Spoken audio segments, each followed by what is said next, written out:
Okay, so recording should be started. This is the first office hours for healthcare data mining. So this is the office hours for assignment number 1. Okay, a couple of things that you should know about me. I'm sure you guys have heard me on the presentations from courses 1 and 2. It's a little different, I'm sure, hearing me live. One thing I do want to let everybody know is that this is one of my favorite courses to teach. So I do really like data mining.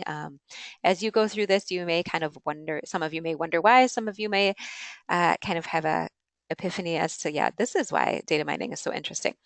Um, I because I like this course, I tend to get excited about the topics, and I know that if I get excited about something, I tend to speak more quickly.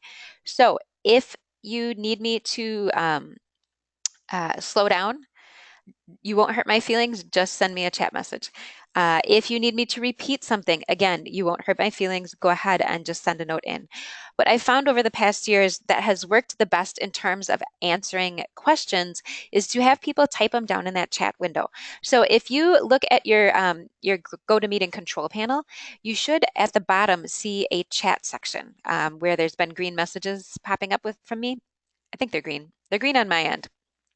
Um, so that is where you can go ahead and let me know if you have a specific question on something and kind of go through different things. That way, also, if more than one person has a question, you're not talking over each other, and I can kind of get to you in a logical order. Okay, so that's one thing. Um, Second thing is, this is the time is really a time for you guys to ask questions about things you don't understand on the assignment, about things you don't understand in the lectures.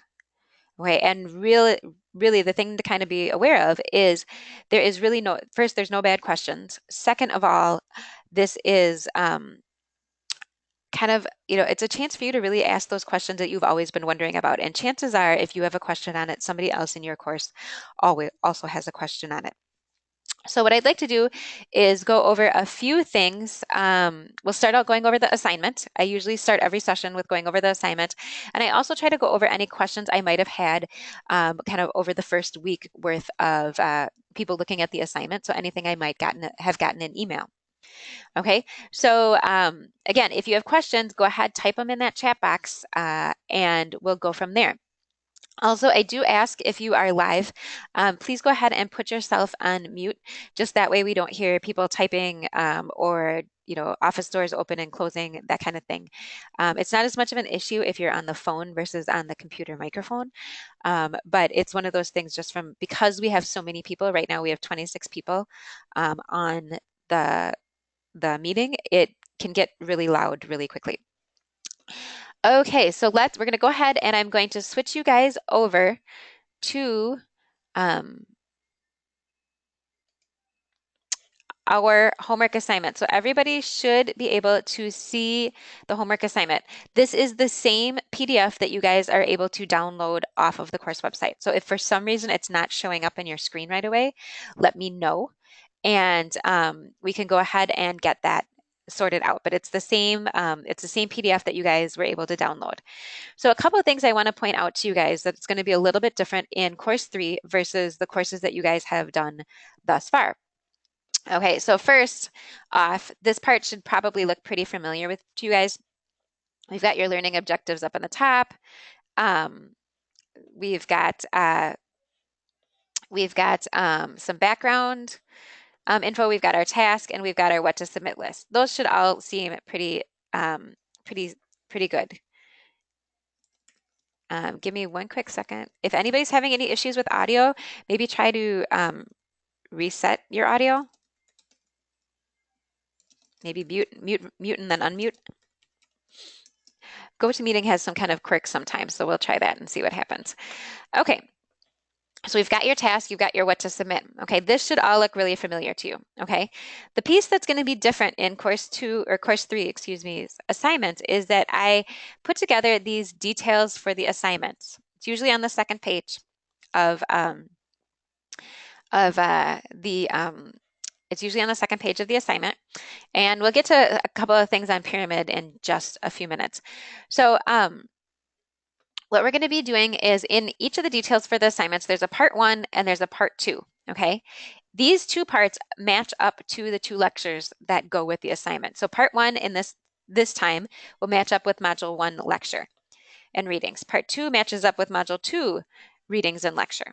Okay, next assignment, part one will match up with module three, part two will match up with module four. Okay, every assignment in this course is 2 weeks long. Okay, so with the part one, I'll give you some information, some details for the assignment. So how are you going to go about doing this assignment? What we need is we've got somebody who wants to know some information around outpatients who have been diagnosed with diabetes. What do they look like? What do the characteristics look like? What's the prevalence? What's the incident rate for those people? You know, kind of let's give some information more than just straight data regurgitation around people who have diabetes. Okay, so in order to do that, I'll give you some details. So you want to choose a location that includes at least 2 outpatient clinics. Okay, so what you can do is you can look at your you can look at your data and you can look at your location, figure out if you want to use your local location. You can pick somewhere else. As long as you have access to it, you can use that location. But the reason I suggest using a location that includes at least 2 outpatient clinics is because otherwise you really don't get enough data to do the assignment. And then it just gets frustrating on a whole nother level. So again, pick some place that has at least 2 outpatient clinics. Okay. You also want to try to use, I give you some suggestions, and these are with the data sources that I give you, they are always suggestions. They are not necessarily required, okay? So you can use the outpatient encounters cube, the outpatient cube, the encounters cube. You can use any resources around diabetes that you can find using RAMP. Oops. Okay. So you can use anything that you can do using RAMP. Okay, basically in this course, you want to think about yourselves as data detectives. So you can use any source that you can find as long as you have a citation for that source. And you need to be specific because as you guys are poking around in RAMP, as you're poking around in the DataCube library, you can't just say that this data is located on server 7 because there are hundreds of data cubes and other data sources located on server 7. So you need to be specific. Think about if you came back to this in 5 years, how would you retrace your steps? Okay, and I'm really, really going to be kind of hard on that because it is something that is extremely important in data mining. You need to be able to recreate your data sets. Okay, you need to be able to recreate them. So be specific. Be very specific. Okay, don't just say, I'm looking in the VSSC data cube. Well, that's great because that's where they are located. But what did you look at? How am I, or if you pass off your project, how is the person you pass it off to going to be able to use your numbers? All of us have sat in a meeting where somebody is showing data and someone says, well, where did you get that? How did you get those numbers? And they can't answer the question. When you are done with this class, you will not be that person. You will not be that presenter. You will always be able to answer the question, how did you get that data? Where did those numbers come from? Okay, so I'm going to be a very, very, very, very particular on making sure that you're citing your data sources. Okay. So what we're going to do is you're going to use the DataCube library. You can I suggest using the ICD-9 codes because I know some of the data cubes are in ICD-9. You can also use ICD-10. Some of the data reports are now starting to be in ICD-10. So you can use ICD-10, but I know that some of the older data is going to be in the ICD-9 manual, okay, with the ICD-9 codes. So you're going to go ahead and use these codes and look for information. So part one is finding the data, is getting your data set up, okay? Part two is going to be actually using the data from your pyramid report, okay? So we'll get back to this couple of questions on pyramid in just a minute. Okay, so using the data from pyramid, what you want to do is you want to analyze your data to see if there are any characteristics of your data population, your diabetes population that you can share. So what we're looking at is thinking about what does a person with diabetes kind of look like if you think about it? So look like being in quotations. What characteristics would you expect? So are there diagnoses other than diabetes that you might see? So do you expect people with diabetes to also have high blood pressure? Do you expect them to have gotten a flu shot? Okay, so things like that. What is the age range? Or who do we expect to see? When do we expect to see people with diabetes? Is it the same for type 1 and type 2? Okay, are they kind of, frequent flyers? Do we see them a lot, or do we see them once every few years? Okay, where do they show up? What location? What clinic stop? Things like gender. Now, the thing like gender, some of you may be thinking, well, we're the VA, so the gender should be pretty given, right? And that's one of the things that you want to look when we're looking at data mining. You also want to look for unexpected results. So if if you search on gender for people with diabetes and you come up with 95% of your population is female, how many of you would think that that would be a surprising result? How many people do you think, how many, I'm betting all of you would say for your specific location, your local group, your local set of patients, if you ended up with data showing you that 95% of the people diagnosed with diabetes were female, I bet all of you would say, hey, that's not right. Something's up here. Something is not quite right. Yes, everybody would be surprised, right? Because we're the VA. And so historically, the VA is very much male oriented, right? That's just who the veterans have been up until fairly recently. So that's where you're going to be looking at these things. So you're looking for things that are not only expected, but you're also looking for the unexpected. Okay. You might also be looking for specific test results. So one of the things that we use to diagnose diabetes is a glucose reading. Okay. So you might have specific test results that you might be looking at. Okay, and there's certain areas at certain points you're going to have your with like the HGA1C level. You're going to be looking for a certain level before it's considered to be diabetes versus pre-diabetes. Okay, so think about when you're looking for things like this, you want to confirm what your intuition's telling you, right? Like with the gender, your intuition's going to tell you, your experience, your specific knowledge is going to tell you your gender is probably going to be mostly male. If it's not, you should probably start asking questions. Okay. So what you want to do is come up with a picture of what does our diabetic population look like? Who do we have in our location that is diagnosed with diabetes? And it may be slightly different from different locations. Okay, that's not unusual. So you might have slightly different age ranges. You might have slightly different nationalities or ethnicities. You might have different numbers of visits, that type of thing. That's perfectly normal. Okay, you're trying to figure out your location. One hint that I give you, and these are also jumping off points. So whenever I say something like these might be things like, and I give you a list, you can use those as jumping off points. You don't have to have all of them. You can come up with some others on your own. What do you think would be interesting to know about that part? Okay, so when you're looking at things in pyramid, when you're looking at trying to figure out diabetes, slicing and dicing around the ICD-9 codes, instead you should be able to select in pyramid one of the slicers is, and I believe usually you do it I think I usually do it in columns.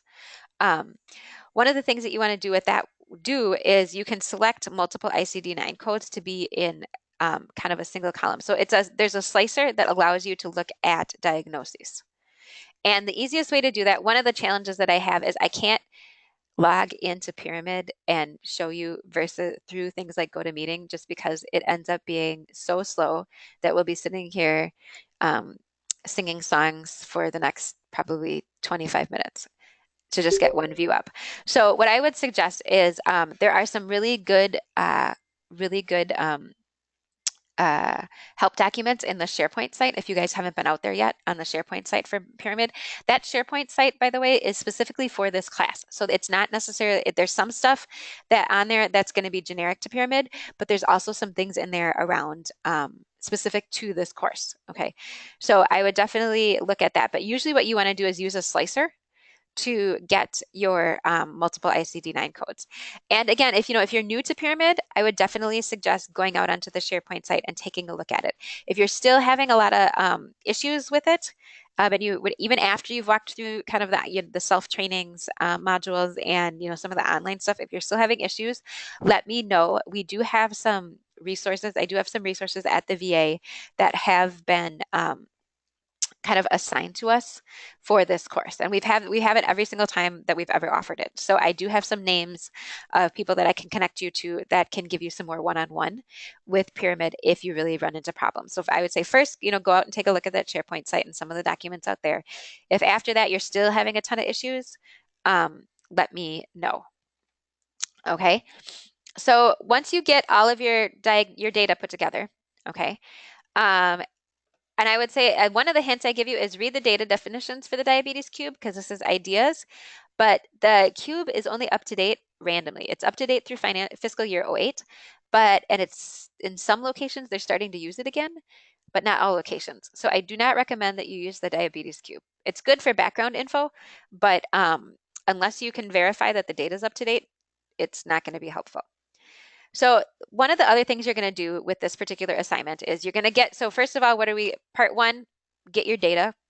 Part two is starting to analyze the data. So we want to look at characteristics of our local population, characteristics of our patient group, okay, or our cohort if you've gotten through the readings for Module 2 yet. In addition to that, the other thing you want to do is we're also going to be doing two calculations, okay?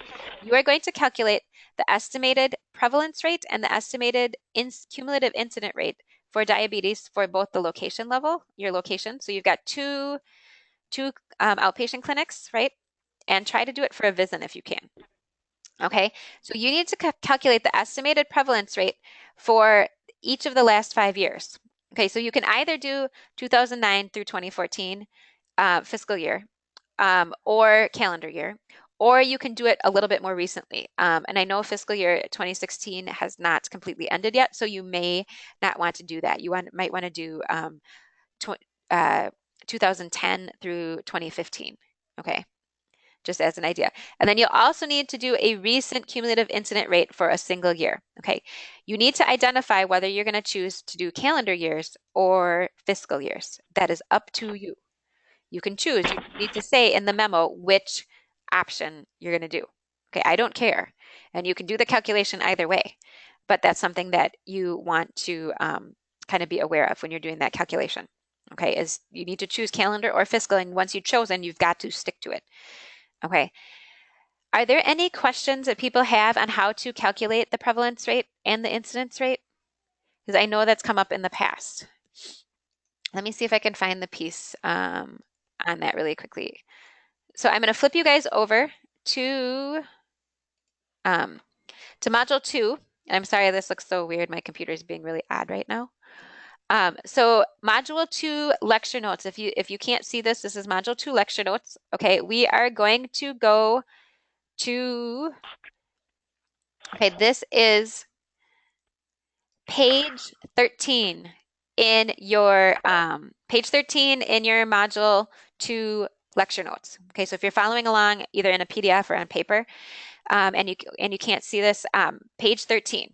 Okay, so in page 13 we start talking about incidence and prevalence. Okay, and what you want to look at, incidence rates look at a point in time. Okay, prevalence rates look at things over time. Prevalence is a defined point in time and incidence is over a period of time. My brain got those mixed up this morning. So how do you calculate those? So when we're looking at prevalence rate, okay, prevalence rate is everybody that has some disease. Okay, so the thing you need to figure out is this okay, how many people have it? So we pick our point in time, how many people have it?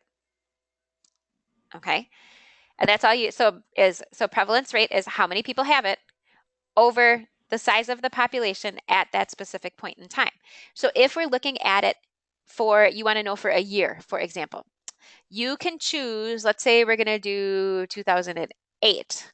We want to know the number of prevalent cases in fiscal year, or I'm going to do calendar year 2008. And I'll type this out on another screen and a whiteboard in just a minute.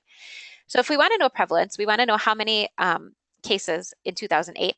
Probably the easiest way, if you think of medical records and record keeping, right, is to look at the end of the year, because we know, how many people have it at the end of the year. Okay, and we know we can also get a size of population. So how many people? So think of your population. Would you use uniques to figure out a population, or do you think you would use something like number of diagnoses of diabetes? What do you guys think? Do you think you would use for size of population? Would you use the size of would you use uniques, or do you think, or would you use something like number of encounters or diagnosis? What do you think would be the better choice for that? Yeah, so uniques. Yep. Uniques would be a better choice because that's going to give us the individual patient, right? The others, you can have multiple diagnoses per patient. You could have multiple encounters for diabetes per patient. So you'd want to know a unique, okay? Then what you're going to do is you figure out your time period, okay? And because prevalent is existing, we just want to know how many people have it at a point in time. We don't care when they got it. We just want to know, do you have it? Yes or no. So prevalence rate does not care when you got it. Prevalence rate just wants to know, do you have it? Yes or no. So if you think about, like for example, uh, let's see so we had the measles, right, in the news recently, the whole measles outbreak down in California, from Walt Disneyland, right? So if you think about that, if we were looking at the prevalence of measles, we don't care when people got measles. We just want to know, do you have measles right now? Yes or no? And we might limit it to a county. Okay, and we might limit it to how many people have measles today. Okay, so we might look at, your specific county today and how many people have measles. So you'd probably have to call around a lot to find out, right? Um, but that would give us the prevalence rate for today in this specific location, in your location. Okay, so prevalence rate again is existing. How many people just have it right now or at your chosen point in time? Okay, so one question people ask is, well, how do I figure out how many people, how many patients, um, at the end of the year? Well, you can just look at how many uniques. So look at total uniques, right? And that'll give you your size of your population.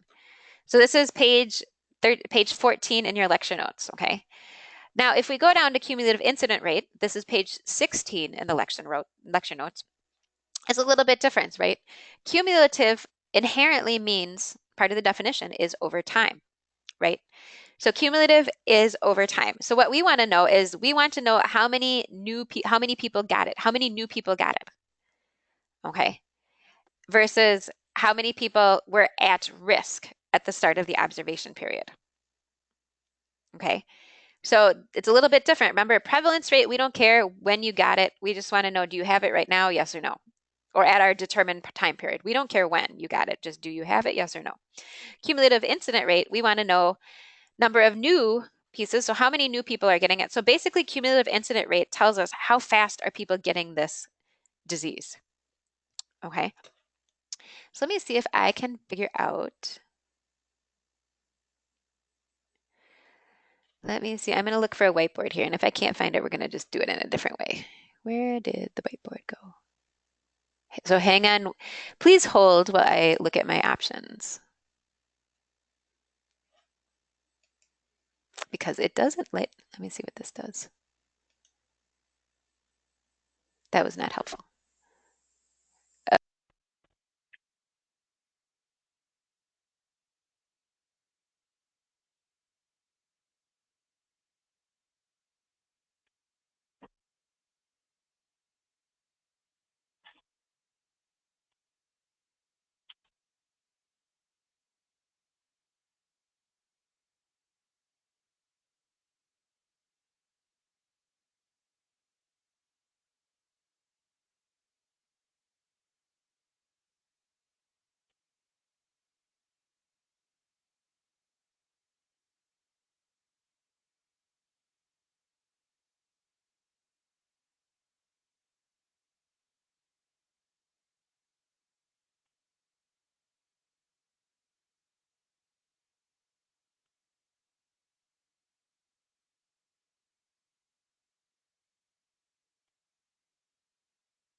Is everybody off? Can you guys hear me now? I think I accidentally hit mute.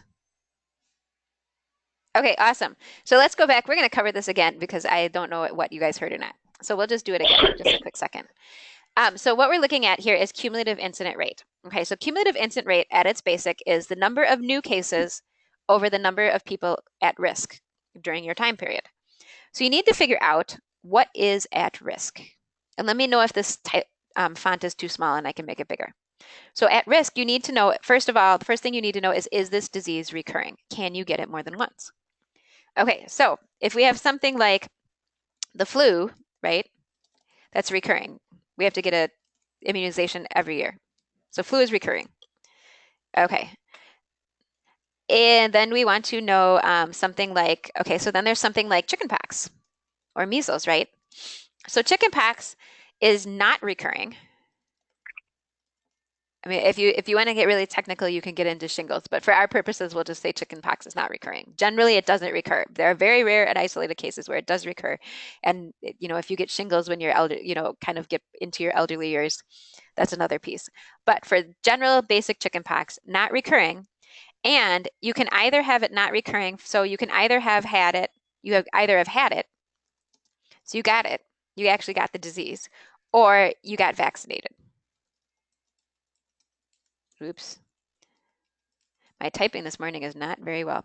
Okay, so you either got it or you got vaccinated. So once you get chickenpox or you get vaccinated, the likelihood of you getting it again is pretty small, right? So we'll just, for our purposes, we'll say it's not. So once we figure out at risk, first you need to figure out, is this disease recurring? So can you get it more than once? Okay, if the answer is no, you cannot get it more than once, then you need to figure out the number of people who have not had it. So if no, right, then your number at risk is those who've not had it, right? Because you can't get it more than once. So if no, then the number at risk is those who've not had it. If yes, then the number at risk is those who had it maybe in this flu season. We're going to use flu for. Okay. Or everyone. Oops. Okay, does that make sense? Do you guys get how that if it's no, then the number at risk is those who've not had it. And if yes, then the number at risk is those who've in this flu season. Okay, so let's say we're going to do, to make this a kind of easy example, we're going to use chickenpox, right? So if we want to know the cumulative of chickenpox, okay, we want to know the number of, and we want to know for 2015. Okay, so we want to know, what is the incidence rate in 2015 for chickenpox? So what we need to know is, what are the number of new cases, right, of chickenpox? So we need to know the number of new cases of chickenpox in our specific area. So for your purposes, you'll go ahead and use your locations that you've chosen. So you're going to find out the number of new cases of chickenpox. So how do you figure out new cases of chickenpox, right? So if you're looking only at data, we can't go ask people, right? So the 24, so when you're looking at new cases of chickenpox, you need to figure out, okay, who had it who was diagnosed in 2015. So new cases of chickenpox, who was diagnosed in 2015. We don't care what happened before 2015. We just want to know who was diagnosed in 2015. Okay, so then the number at risk, now we need to know who already had it before 2015? Okay, so who already had it before 2015 and how many people total in 2015? Okay, so the reason you need to know two numbers to figure out the at risk is we need to find, in order to figure out at risk, we need to know people who didn't have it or who might be able to get it. So the easiest way to figure that is to have your total people, oopsies, minus the number who had it up to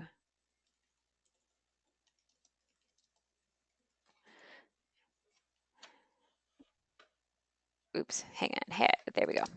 So the total people in 20, you take your total people at the end of 2015, okay, and you want to subtract out those who already had it in 2014, okay, because once you've had chickenpox, you can't get it again. So if we want to figure out how many people at risk, we need to know who didn't have it at the beginning of 2015, right? So we need to figure out who already had it in 2014 and then figure out how many people you already have. Does that make sense? So that way you can kind of figure out years worth, okay?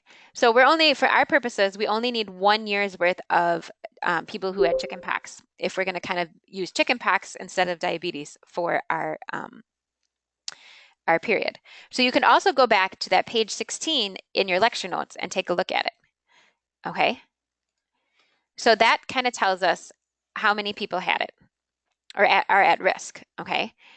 Then you can figure out how many people who was diagnosed. So you've got your numerator up here, and then you can figure out your at risk for your denominator for cumulative incident rate, okay?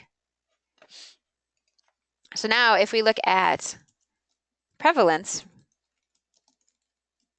okay, that we just want to know number of existing over total population.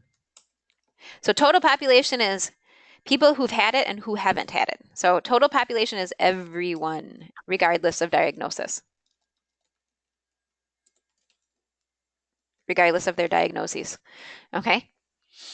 So a prevalence rate is pretty simple. Either you have it or you don't right now. And then you look at your total population, everyone regardless of the diagnosis. We don't care whether you had it or not. Okay, prevalence rate is just a kind of a strict rate. Cumulative incident rate is going to be looking at who's at risk. So that's going to be the difference. Who's at risk versus who isn't at risk. Okay, the other thing you want to kind of think about, one of the questions that I get is, okay, what about if you actually look at calculating cumulative incidence rates, they want you to calculate person years. So what's this person years? Right? How do we do that? So the thing is when you get to a situation where, like the VA, where you've got hundreds and, depending on your location, thousands of people that are going to be your uniques, right, that you're looking at when you're looking at these rates. So person years is how much of a person's year, how much of a person's life have they had this disease? So how long have they had it? So it's basically how long they've had it. Okay, well, think about if you're going to figure out you're not going to go in there and figure out what month did somebody get diagnosed. I mean, you can if you really want to, but when you guys start looking at this data, you're going to think, if I'm going to have to figure out when somebody got diagnosed with diabetes, specifically the month, this is going to take me forever. So what we're going to do is we are going to look at estimated, okay? We're going to look at estimated rates. And the reason is that as you get more and more and more people into your pool, into your denominator pool, right? Those person years, those partial person years are going to kind of average out. So you'll have somebody that got diagnosed in March and you're going to have somebody that got diagnosed in September, right? So together those make 12 calendar months, right? So you've got somebody who was at risk for January, February, and then they got diagnosed at the end of March. You're also going to have somebody who was at risk that whole time and then got it in the end of September. So now they have October, November, December. So together, those make up 1 person year. Okay, so those two people together make up 1 person year. So what we're going to do is we're going to just, once you get your pool big enough, then, and I usually say if it's more than 100 people, just do an estimated rate and just state in your paper in your memo, in whatever your document is, your report, whatever you're putting it in, somewhere on the, I also like to put it on my calculation page where I actually do the calculation. I always put a note that if it's an estimated rate, due to the fact that it would be overwhelming for you to sit there and count person month, partial person years for, 1,000 people or even a couple hundred people. So usually my kind of rule of thumb is if we're getting close to 100, I usually do estimated rates because it's going to average out. Those partial person years are going to average out. Okay, so that's what an estimated rate is. It's you're kind of you're using your large population to average out the person years. Okay, does that make sense? That what we're trying to do is make it a little bit easier. You can calculate an actual rate, but it will take you a lot longer to do it. So what we're doing for both the prevalence rate and the cumulative incident rate is we're going to do an estimated rate because we know that over these large groupings of the population, it's going to come out about right. So if you hear some of these things if you start seeing some of this stuff in public health, or you'll see it on the news sometimes, like right now, another big one is the Zika virus, right? We're hearing all kinds of things about that. And it's something, so you have to figure out who is, more at risk. So when we're looking at prevalence rate, when you see those news reports looking at the prevalence rate of Zika virus in different parts of the country and in different parts of the world, they are not going to have show you calculate each specific partial person year. They're going to use an estimated rate like we're going to do because we have this really large population. Okay, so if you want to, you can, if you're really curious, you can calculate out the specific rate using those partial person years. And the example in the lecture does use partial person years. But for ours purposes, because we have such a large population, we want to make sure that we're kind of averaging that out just to make it easier on yourself. If somebody says, hey, can you get me an exact rate? You can say, okay, well, it'll be a bit because I got to calculate, look up specifically when was somebody diagnosed with this specific diagnosis. So that's something to kind of keep in mind is the prevalence rate and the incident rate are something that are very useful, and we hear them a lot in the news, and most people don't know what that means. Okay.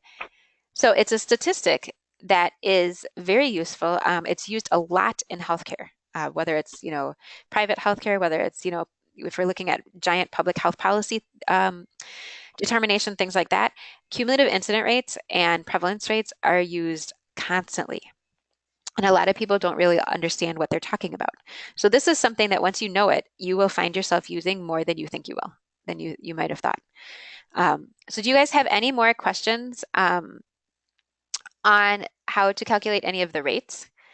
And to kind of look at, looking at some of the pyramid questions that are popping up over here, one of the things that you can do is I personally like to set things up so that I kind of opposite of what you've got it set up, what you're using, Raymond, is so I like to put the facilities in the columns and the fiscal years for rows. But you can also do it the other way. The other thing that people have done in the past is you can set it up so you've got diagnoses as one of your diagnosis facility as rows and diagnoses as columns, and then slice on years. I've had people do it that way as well. So that might be another way to kind of set things up.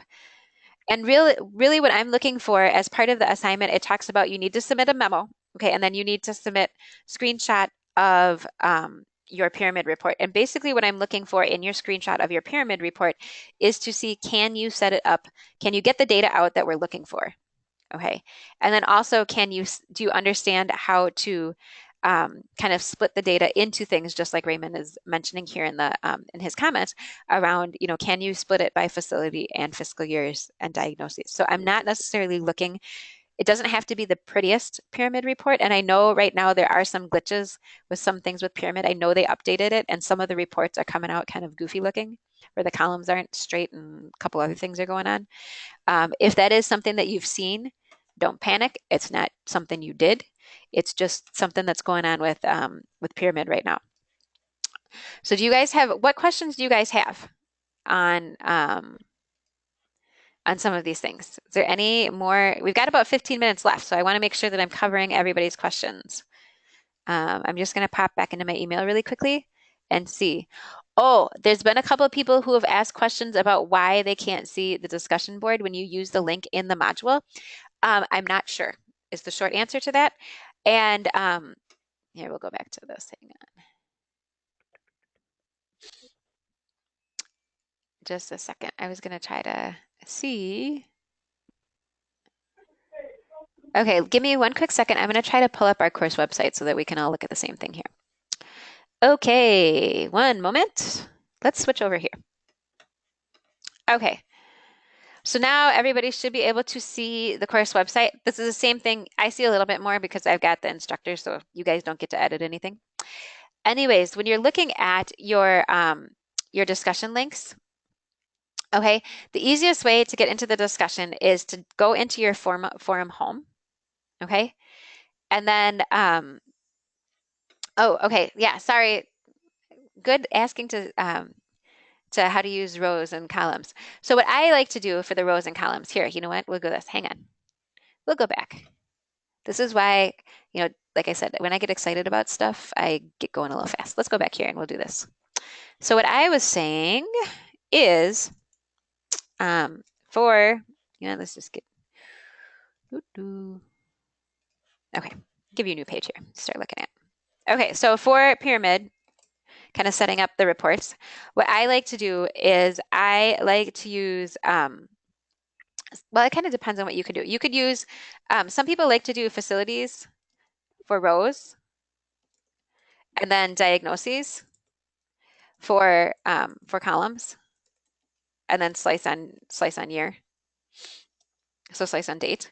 Okay, you could also do some people, if you do facilities for columns, so then you might have, I would maybe put diagnoses for rows might be an option, facilities.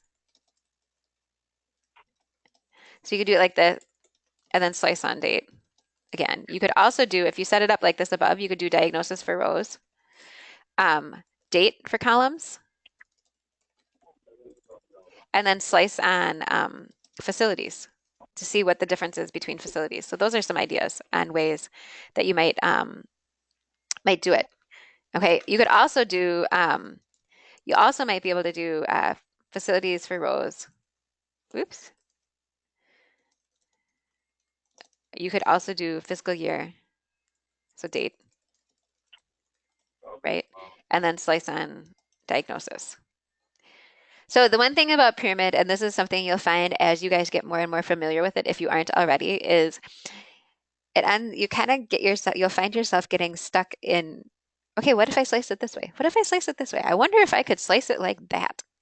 So you have to kind of be a little like I said, once you get things going, um, in it, you should be able to, it should kind of start, uh, you'll kind of get yourself sucked in, find that you're sucked in. It doesn't happen in the first week, I will tell you that, but it will probably start happening in a couple of weeks. And I'm hoping that lecture two, for the question around lecture two be available, I'm hoping that it should be available either today or tomorrow. We had some hiccups when they pulled everything from Blackboard into My Methodist. Not all of the lectures just got posted up correctly. So we had a couple, lecture module two was one that didn't play correctly. So rather than having subject you guys to intermittent sound on it and things like that, they're doing a conversion on it. And I just checked actually this morning and it should be up, I'm hoping later today or early tomorrow. So we'll kind of see what is going on with that. Okay. And then, so another good question is around if you work in a group. So again, groups with this course, you can choose on each, and it can be different for each assignment. Once you choose one way, you don't have to stick with it for all the rest of the course. If you work in a group, you can work in a pair. So you can work in a group of two, or you can work in a group of maximum three. So groups can be 2 people or 3 people. No more than 3. If you ask, I will not approve it. So 2 or 3, okay? If you're going to submit, if you're going to work in a group, there are 2 ways that you can do things.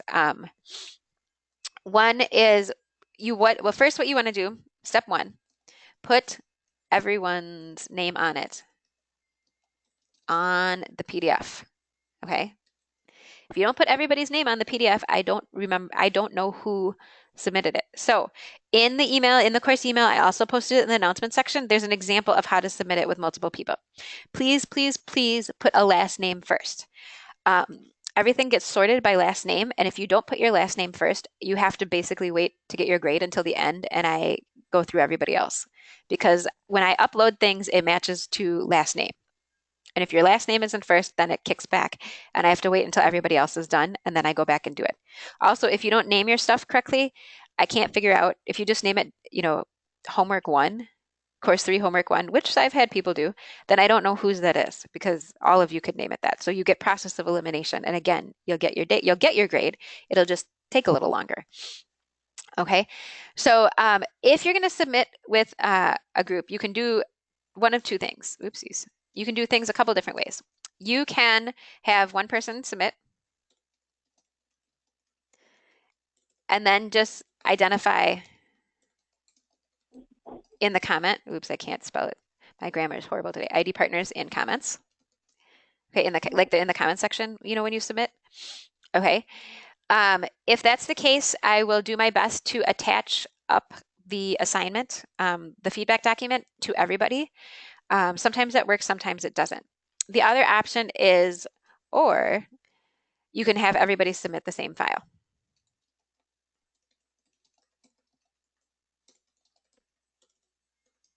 But the thing is, if you do that, if you have everybody submit the same files, you still need to ID your partners in the comment section. Okay, mainly because I don't want to end up accidentally accusing somebody of plagiarism. So if you don't ID your partners and you have the same document as somebody else, that is considered plagiarism. Okay, and I really, really don't want to get into that. I've only had one instance of it in the entire time, let's see, how long have I been teaching this course now? Almost 8 years, my goodness. So I've only had one instance of plagiarism, but I really don't wish to repeat it. I would like to keep it to that one instance. So you can submit the same files, but you still need ID.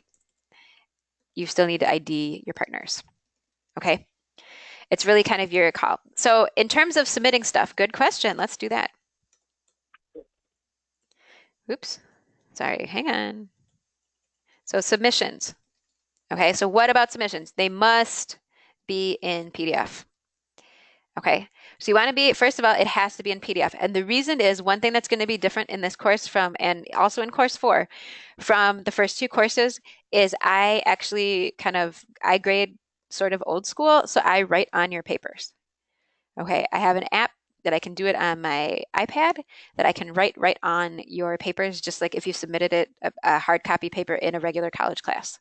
Okay, so you must have it in PDF. I can convert it, but it takes a while. And if it's not in PDF, I'm not going to convert it until I'm done grading everybody else. Okay, so it must be in PDF.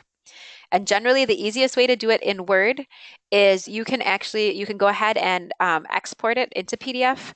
Sometimes, depending on the version of Word, you either export to PDF or you save as to PDF. Okay. And I'll go over the Excel, how to do that for Excel when in the next assignment, because we're going to be doing a little bit more work with Excel in terms of submissions.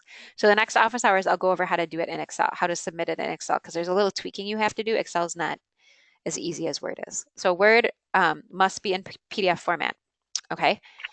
Then also the way you want to title your piece of your whatever you submit. So if it were me, I'm going to submit it as all in K homework 1 dot PDF. So that's like a one document thing. So just if I'm going to put everything into one document, I'm going to put my memo and I'm just going to have a screenshot of my pyramid stuff at the end. I'll just call it that. Now, if I'm going to do it as 2 separate documents, again, your choice, however you want to do it, you're going to do all in K homework 1, like part A, part 1, part something. Just let me know that there's 2 files, file A, file 1, something like that. So I'm going to do all in K part. So you can do it part A, part 1, part B, part 2, file 1, file 2. Just let me know that there's more than one of them. Okay. If you're going to do partners, so somebody else asked about partners, right? So if I'm going to be partners, I'm going to do all in K. Oopsies.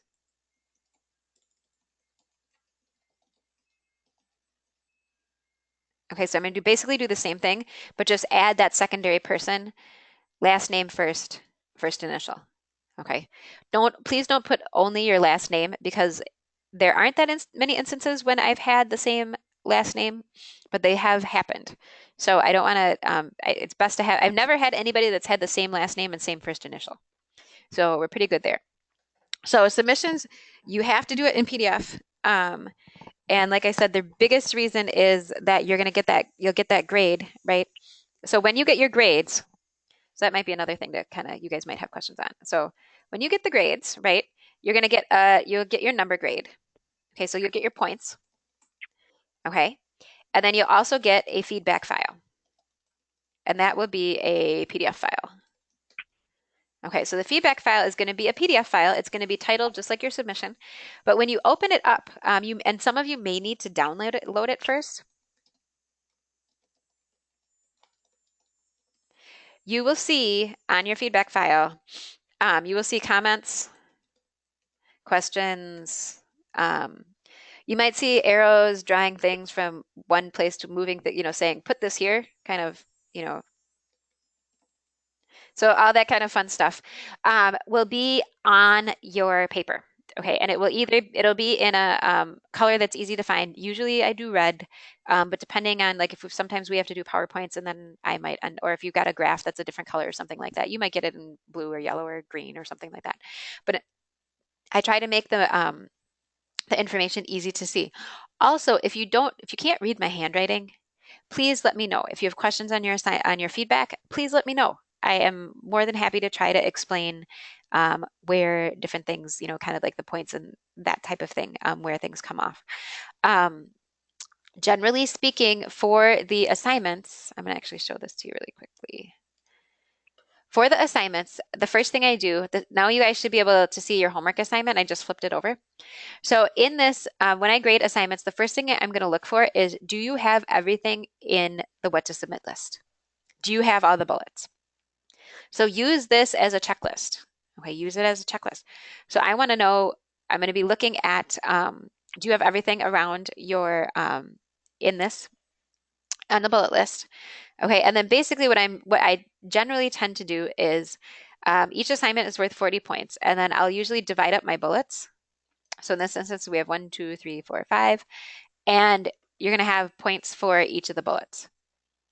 Okay, this first one, and you'll also have some information, things around kind of, just overall general presentation of the material. So, are you professional? Are you concise? Do you use good grammar? Did you use your spell check? And there's a surprising number of people who still do not use spell check. Are you, did you get everything? Is it formatted right? Does your data make sense? So if you're showing a graph or something like that, does that actually make sense with what your data is? So things like that. So that's basically what it is. And what I will do is when I start posting up the final feedback documents, I will kind of put together a little kind of review of how things are graded. Okay, so you'll kind of get those, and it'll be a little bit different points amount for the bullets depending on the assignment because some assignments have more components to them than others do. So that's going to be kind of where things are at. So does that make sense to you guys? Okay, we've got just another minute left, and I wanted to do one quick thing, get back to somebody on, okay, we're going to look at this is the course website, right? So this is module 1. So one thing I was going to say really quickly on the discussion is if you go to the forum home, okay, we're at forum home. So if you're going to the forum home and you can see that you've posted in your group, okay, that's all I need to know. Okay, you need to be able to see that you have posted in your group. You need to post in your own group, but if you're curious and you want to poke around in a different group and you want to post there too, that's fine. I can see posts no matter where you put them. So if you also accidentally post in the wrong group, don't panic. I can find your post. Okay, but I just wanted to quickly kind of go over the fact that as long as you can find your posts here in the forum home, I can see them. Because that is a couple of people ask questions about, I can't find my posts. So if you can see them in this forum, when you click on that forum home button, you should be able, when you see all of them, then you should be able to see, then I should be able to see everything. Okay. So what questions do you guys have at all for any of this? Any more questions that you might have on things at all? Are you guys doing pretty well? I kind of put you back to my main slide here because I thought I did. So with that, because we are at 10:30 and I want to be conscious of everybody's time. So do you guys have any other questions on it? If you think of any in the meantime, please go ahead and send an email. I try to get back to you guys as soon as I can. Again, this is recorded and I'm going to be posting the recording up onto the course website. Once that is done, I will post an announcement in the main announcement section to let you guys know where that is located. Okay, and it usually takes a little bit. So if you log off right now and go look for it, it won't be there. So I would say, log off, maybe check this afternoon. If you guys don't, if nobody sees it by this evening and you're looking for it, definitely let me know because that means I got to do some others, change some settings. Okay.